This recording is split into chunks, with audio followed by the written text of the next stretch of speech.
Attention, attention, all personnel. Incoming podcast. This is MASH Matters. Welcome to MASH Matters, the podcast celebrating the greatest television series of all time. I am Ryan Patrick, alongside my friend, Private Igor Straminski himself, Mr. Jeff Maxwell. Hello, Jeff. Hello, Ryan Patrick. And boy, this is going to be a cool episode of MASH Matters because, as you use the word celebrate, a wonderful television show, we are going to celebrate today one of the fine actors that was on the show who portrayed the wonderful character of Father Mulcahy. So we have a very special guest, Barbara Christopher, who happened to have been and still is the wife of Bill Christopher. And she is our guest today. And we're going to have a wonderful conversation with her about Bill and all the interesting things that went on with her. This is a great interview. You're going to love it. Sadly, our podcast began after the passing of Bill Christopher, so we were not able to have him on the podcast, but we have somebody who knew him better than anybody else. We're going to hear stories from the set. We're going to hear stories from their life and just get a glimpse of the man behind Father Mulcahy. Without any further ado, whatever the ado is, here is our wonderful conversation with Barbara Christopher.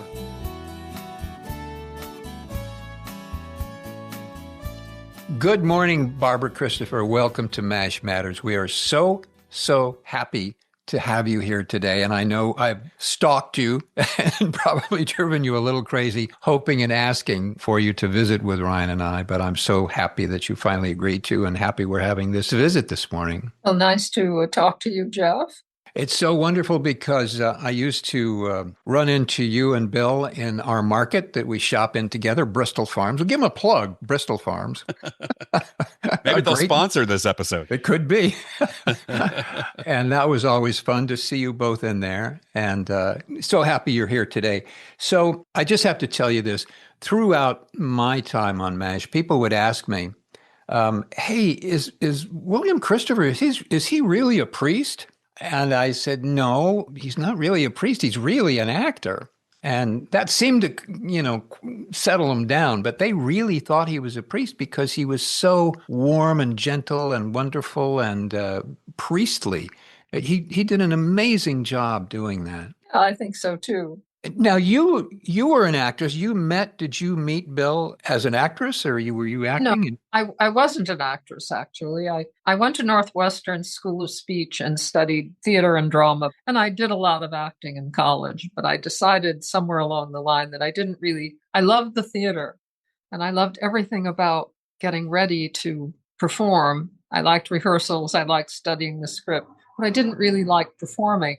And I thought, this isn't for me. So I didn't pursue it professionally. Is that where you met Bill? No. Oh. The first time I saw him, I didn't meet him. I was a senior in high school. I grew up in Connecticut, and he was at Wesleyan University, and he was performing in a play. And our drama teacher took a group of us up to Wesleyan to see it. Huh. And so I saw him perform in a wonderful production of L'Histoire du Soldat. So I remembered him very well. And a couple of years later, my theater teacher was getting her master's degree at Wesleyan. And she said to me, do you remember the boy who was in L'Histoire du Soldat? And I said, oh, of course I do. And she said, well, I think you'd like him. So when you're home on vacation, I was at Northwestern. And she said, when you're home on vacation, why don't you come up and meet him? So that's how we met. But he was at school in Middletown, Connecticut, where I was born, and I was at school in Evanston, Illinois, where he was born. Wow. So we each knew people who had known us. Huh. I was very close friends with several people that Bill knew very well and were lifelong friends of his. So it was sort of just happened. Yeah. Wow. Well, it sounds like it was meant to happen with all the connections and everything. Yes. Well, we're glad it did. Yeah. So you were actually in MASH. You showed up as an actress on MASH. Yes. In the early days of our marriage, Bill's father and my mother had both had record collections as kids. and they gave us their old records, and we treasured them, and we got to love those songs. And so we sang one of those old songs on MASH. That was, if I'm not mistaken, All Dressed Up and No Place to Go, actually. Correct. Yeah. That was an episode, Dear Mildred. Dear Mildred. Yeah. Was that written in specifically to feature both of you? Yes. Okay. I think it was a script by Jim Fritzell and Everett Greenbaum, and they knew about our interest in music, that kind of music, and in fact, most kinds of music. Yeah. I assume you didn't have to audition. No. That's good. So when this idea was proposed to you to come on the show and sing the song, was there any apprehension, or were you game right from the start? No, it was fine. That's good, because most people would have a little apprehension going into a production of a television show, walking in there and doing that. But well, you have to speak for yourself, Jeff. You got me. Yeah. Did you spend a lot of time on the set? In 11 years, I suppose it added up to quite a bit, but no, not a lot. I mean, it's, as you probably know, sitting around on a set isn't particularly entertaining. It's interesting if you don't know too much about it, and you want to learn. But occasionally there was one memorable time when we had invited friends for dinner, and I had prepared a really nice dinner, and Bill called me from the studio and said, "Oh, well, we're shooting Night for Night tonight, so I can't come home." So he went to props and had them set up a table in his dressing room, and I brought the food, and we had our dinner together in the off moments. And in the on moments, we watched the shoot. So that was quite a lot of fun. Oh, yeah. Whenever there was a party or like the end of the season, that kind of thing. Yeah. I was there on the set when Henry Blake had his last hurrah on the show. Yeah. Oh, yeah. Mm-hmm. That was a memorable day. Yeah. Yeah, that was. Yeah, I was there too, and it was a very memorable. I went, what? Really? Oh, my goodness. Yeah. Everybody was pretty shocked. Yeah. A brilliant idea, but shocking nevertheless. I don't know.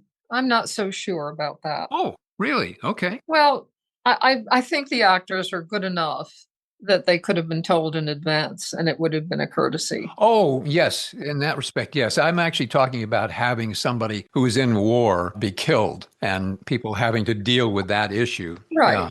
Right, of course. Yeah, I kind of tend to agree with you. Hiding that, I don't think that was altogether necessary. Like you say, these are wonderful actors who've been acting a long time, know what they're doing. They didn't really need to do that, but somebody figured that would be a good idea to do. Mm. When you guys sang that song, it's when I had people tell me that they get the feeling that everybody in the room is reacting genuinely, that nobody's acting, because they're watching two people that they care about and love, and they're smiling, and they have genuine, passionate feelings for you and wonderful, warm feelings to you. Did you sense that at all when you were shooting it, or was it just a bunch of people sitting there looking at you? Oh, they're actors, as you have pointed out. Yeah. They're wonderful actors, and I think the two things are separate. It is. That's true. And as I watch MASH, as I've been doing lately every night, I watch some of the, and I'm an actor. I've been through a lot of acting and acting classes and all kinds of things. So I get the process. But I also, when I see certain people do various, physical smiles or physical looks, and I watch people, I think, that's the real person. They're looking at somebody that they really, really care about. And that's part of the acting process. But it also, you look at that family of MASH sitting there in that room, watching two people that they care about. I really got that kind of sense too, that they weren't acting. They were watching people that they cared about, and that's what they wanted to convey. Mm-hmm. They were just really good actors, Jeff. Were you talking about me or the rest of you?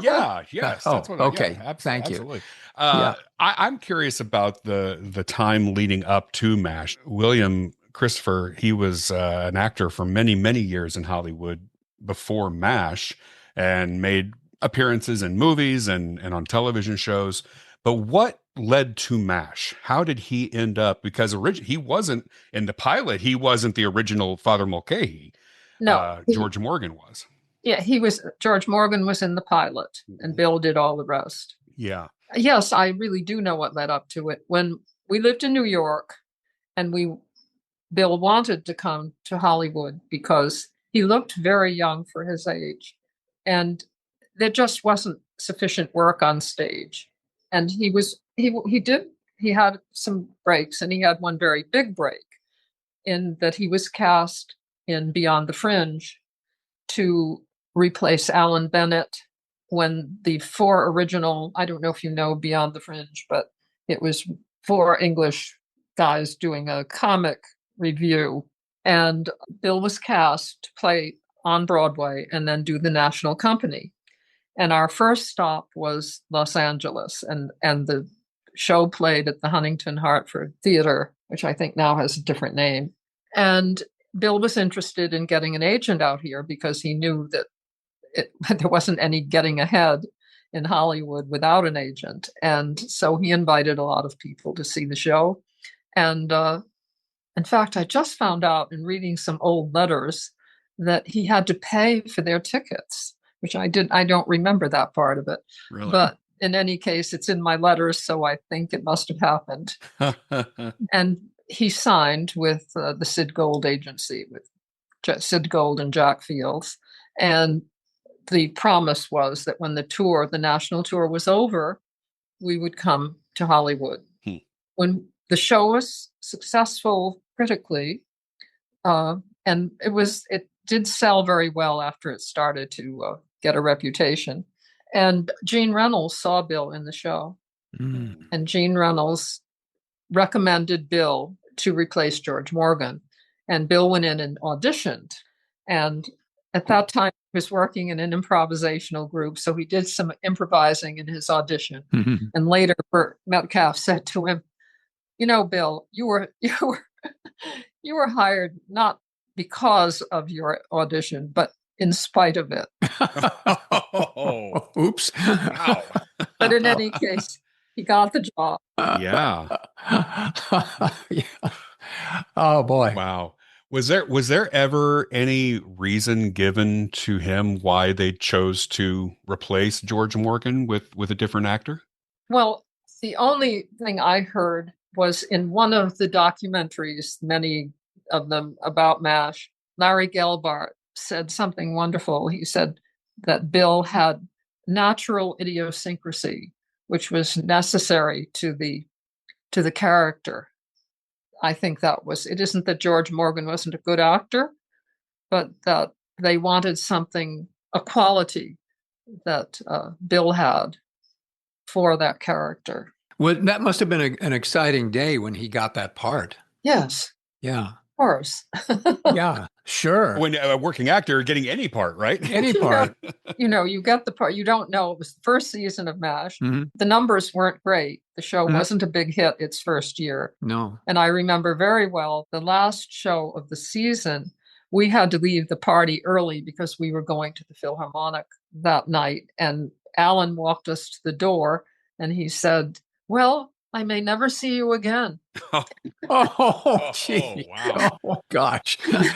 Oh, my goodness. But that didn't happen, thank heavens. Yeah. Well, he was not any stranger to television. He'd been on a lot of different shows before MASH. Yes, he was on. He was had a recurring role on Hogan's Heroes. He had a recurring role on Gomer Pyle, and he appeared in tons of other television shows of the era. Yeah. There's a big difference between that and doing a regular part, and because you have a chance to develop it. And I think particularly for an actor whose most of his experience was on stage, having the opportunity to really develop the character and make the character live. Part of having a regular role is to make that happen. Yeah, definitely. And he certainly did do that. Absolutely. Did he attribute his improvisational ability to some of the success that he had with Father Mulcahy? No. Oh, really? Okay. I think Burt Metcalf put an end to that. Oh my goodness. Hey, we were recently talking here on the podcast about working around actors' illnesses. And the biggest example of this was when Bill had hepatitis. Oh. I think it was season 5 that he was out for a while. What was that time like? Well, it was actually rather remarkable. Everybody was exposed.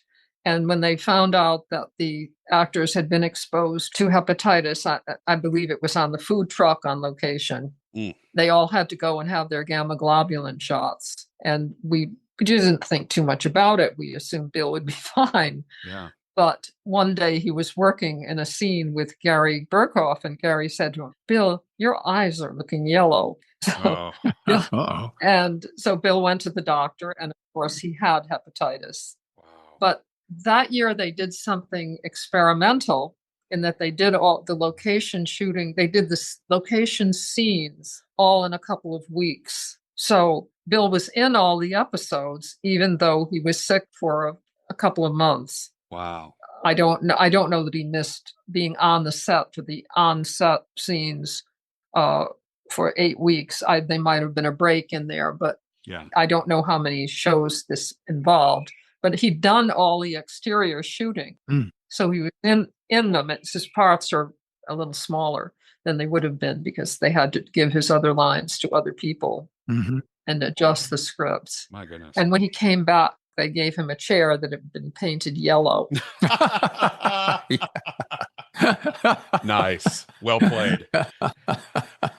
Jeff mentioned earlier that people would think that he was a priest in real life. How was he like Father Mulcahy, and how was he not like Father Mulcahy? Oh, well, I don't know. I mean, it was a role. I mean, it was a wonderful role, and Mulcahy was, I think, quite a wonderful character. But honestly, I don't think of Bill as being like the characters he's played. I mean, he's done so many roles. Every actor uses parts of themselves when they are acting, of course.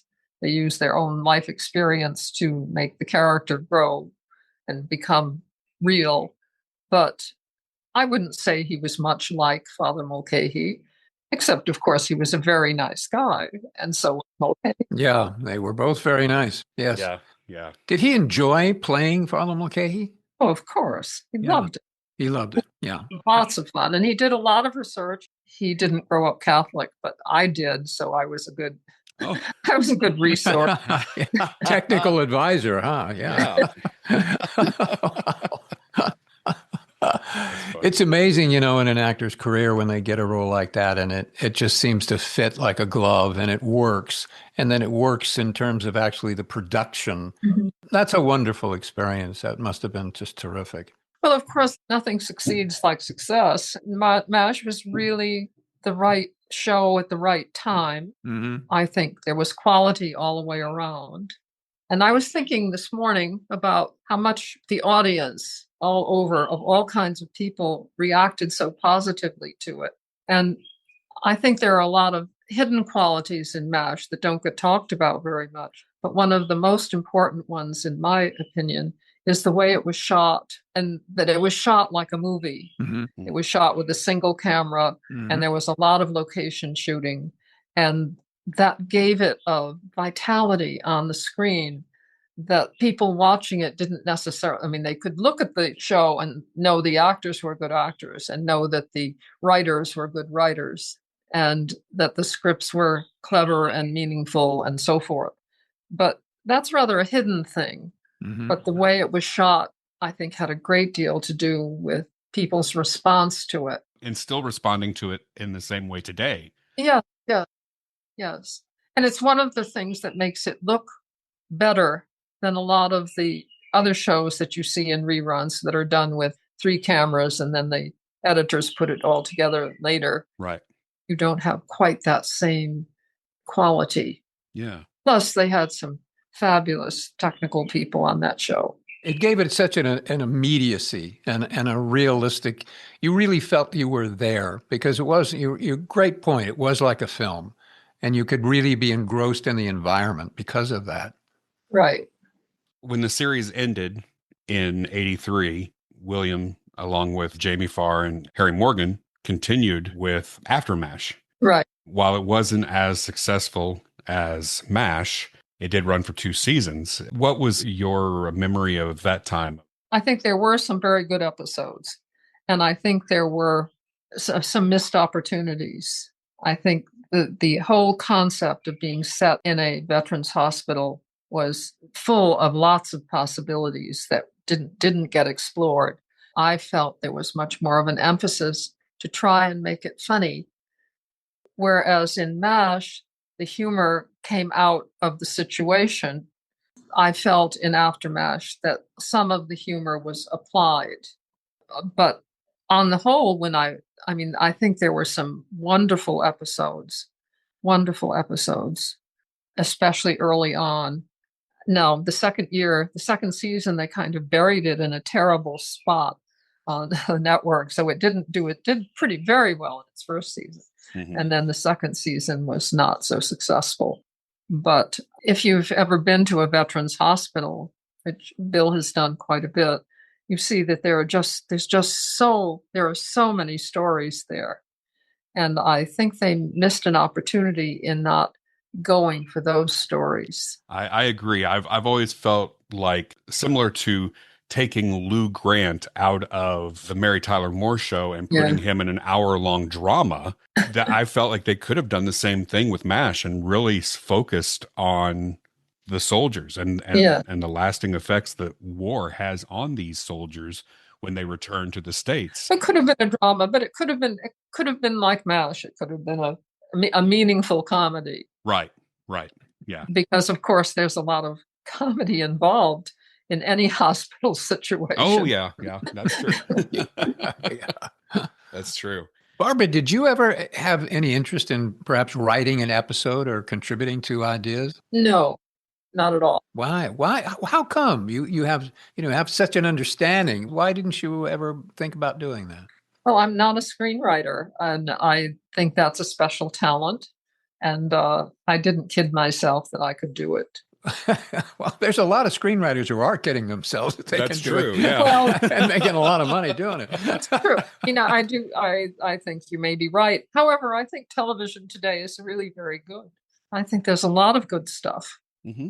I don't know. I think the writers on MASH did pretty well. They didn't need my help. Okay, that's a good point.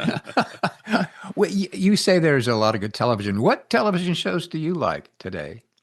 Well, I don't tend to watch network television, so I stream a lot of foreign television. I particularly enjoy Italian television series and French television series. Mm-hmm. I think The French Village is one of the best things I've ever seen. And do you know that show? No, I don't. I will look it up.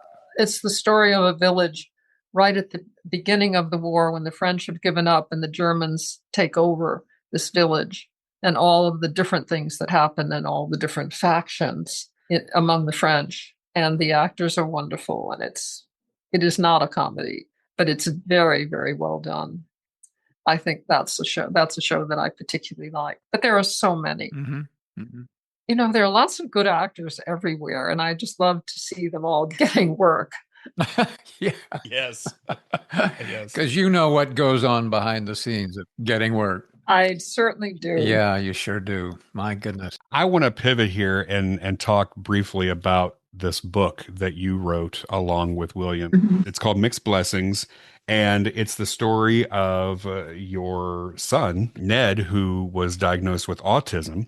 And it's very interesting because nowadays, autism is very prevalent. We know so much more about it. But when this book was published, autism was very foreign to a lot of people. Right. What led to the writing of this book? We were asked to write it. Oh, really? By the publisher, yes. Bill did a personal appearance at some children's hospital or something. I can't remember what. And there was a representative of the publisher, Abingdon Press, out there, and they asked Bill if we would be willing to write a book about our experience raising Ned. And Bill said no. Yeah. But I was there, and I said yes. Oh, interesting. Why did you want to write the book? Well, I think having a greater understanding of autism and what families go through, and every family has a different experience, but every family has the same experience. Finding the right people, finding the right help, accepting the limitations and the different expectations you might have had for your child when he was an infant. I thought that was important for people to understand. And then we were extremely lucky in that, right coincidental with our book, Rain Man, the film Rain Man came out. And so there was suddenly a real interest in autism. And it was an opportunity to spread the word and have greater understanding. And although I think families today are going through a lot of difficulties finding programs and all the same kinds of things we did, they do everything they can to help their child. There is much more knowledge about autism and much more the general public understands that there are people with autism, and that's a big plus. Yeah. Mm-hmm. Goodness. I wonder now, why did Bill, kind of not want to do the book? Because he knew what a horrible lot of work it was going to be. Our son John says we worked 16 hours a day, which is pretty much true. I mean, when we worked on the book. And we were very fortunate in that my mother had kept all my letters telling about both of our children, but, with a lot of detail about Ned and them. And she also had the habit, which I didn't even realize she was doing, of taking notes on our telephone conversations. Oh my goodness. Wow. And so she shared all that with me. And, we were talking, we started writing it in 87, and Ned was born in 68. So, there was a certain time lapse there. And it was very good to have the material on hand in real time to have as a starting point. Did you guys have any help writing the book? The publisher didn't sort of give you some sort of editor or help in that? Well, we had an editor, but essentially he said, fine, keep going. Okay, yeah, keep working. We did have a copy editor, which today I can tell from reading books that they don't have copy editors anymore. And what the copy editors do is give you a big argument about placement of commas, and Bill was very, very fond of the comma. And so we had a lot of discussions about that, and then certain other things. But for the most part, the editors left us alone, and we did our own writing. I think in retrospect, we perhaps could have used some help. Sure. A few more commas. Somebody could have brought in a period every once in a while or something. I've just put together a book. Our oldest grandson is going off to college next year. And I happen to have the letters that Bill wrote to his grandmother when he was in college. Oh, wow. And so I've put those together in a book to give to our grandson as a graduation gift. And they're full of commas.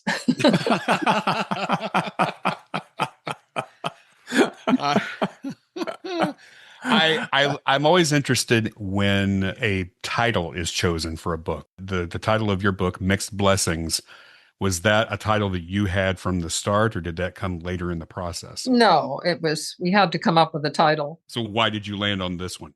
Well, the book is about raising an autistic child, and no one would choose to have their child be autistic. But you can tell from anecdotes in the book, we had a very eventful and interesting life with Ned and also with Bill's career. So we looked on it as a mixed blessing.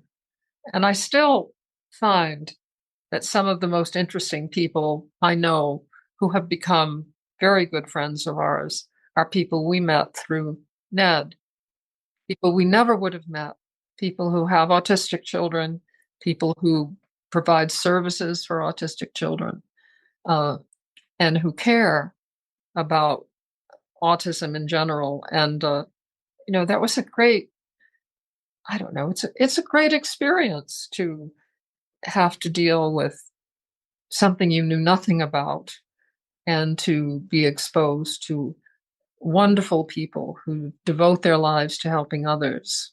And knowing that you writing this book, you helped others also. I hope so. That was the point. Yeah. Mm-hmm. Yeah. In listening to you talk, Barbara, I think it's so lovely and you sound so wonderful. And you and Bill did such a wonderful thing and were able to embrace the situation and learn from it and grow from it. And I'm sure be better people for it. And I think that a lot of people would not have been as courageous or perhaps as strong or able to deal with it as well as you have. Well, I've met a lot of parents of autistic people, and for the most part, I think they're all right in there Mm-hmm. Mm-hmm. and doing this embracing that you mentioned. I suppose some people find it too much. Mm-hmm. I don't know. I mean, those are not the people I meet, of course, or have met. Wow. Well, thank you for writing the book. I think that even today, families just knowing that other people are going through, it's just nice to know that sometimes. Yeah, I hope so. Pivoting back to MASH for a moment, did Bill keep anything from the show? Because if he did, Ryan wants it really No, I'm not. badly. No. I'm not. I mean, name your price. But no, I was saying, because I know that sometimes actors will take something home with them, a piece of set or a costume piece. Was there anything that Bill took from the show? Yes. Okay, great. Okay. Well, moving on. We have the desk from his dressing room.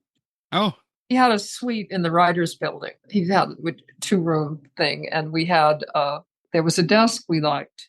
Huh. And so Props sold it to us for $25 when the show was over. wow. And there was something we should have taken, but didn't. There's a little table, I guess, in the old days, 20th Century Fox, if they wanted a craftsman table of quarter sawn oak, they didn't go out and buy quarter sawn oak. They had artists working there, and they made it out of inexpensive wood and painted it so it looked like quarter sawn oak. Yeah. It always amused us because we're interested in craftsman style and craftsman furniture. But we didn't take it, and we should have. I'm sure that we could have had that one for $5. I took home some creamed weenies because that's what Private Igor would make. Well, staying with MASH for a minute. You mentioned the impact that it had on people, and we hear that all the time. In doing MASH Matters, people write to us constantly and explain in great detail, quite emotional and passionate detail about what the show meant to them and how impactful it was and how it got them through very, very difficult moments in their lives. Have you experienced that too? Have people said that to you and commented to you about that? Yes. We get letters every now and then. It is quite wonderful. I think we forget, because MASH has been around so long, that it was quite innovative. Mm-hmm. Having a comedy set in such a serious, devastating situation. I mean, so it grabbed attention, and it was quite brilliant on so many levels, and it still holds up. It's hard to know what's going to last from a particular era. There are things that are extremely popular that somehow later don't quite work. That goes for anything in the arts, paintings and books and television and films and all the rest of it. But MASH really holds up. Ned, our autistic son, has taken to wanting to watch MASH when he comes over to the house. He usually comes over on Monday nights, and if there's not a Dodger game to watch, we watch MASH, and he enjoys that, and I do too. It's been a long time since I've seen those episodes, and the quality is there, and I think that is part of why it has so much impact. Plus, there are many stories of people dealing with difficult situations, and a lot of people have to do that in their lives. Yeah. And it's watching people be human beings in a very, very difficult situation, and how they navigate being a human being through such difficulty. It's cute, darn little show. I've taken to watching it every night myself, and I didn't for a long time, and I have recently, and I've relearned how kind of wonderful the show was. And Yeah, I am having the same experience, Jeff. I sometimes am just quite stunned at how brilliant some of the things were. yes. Are you talking about Private Igor or other characters?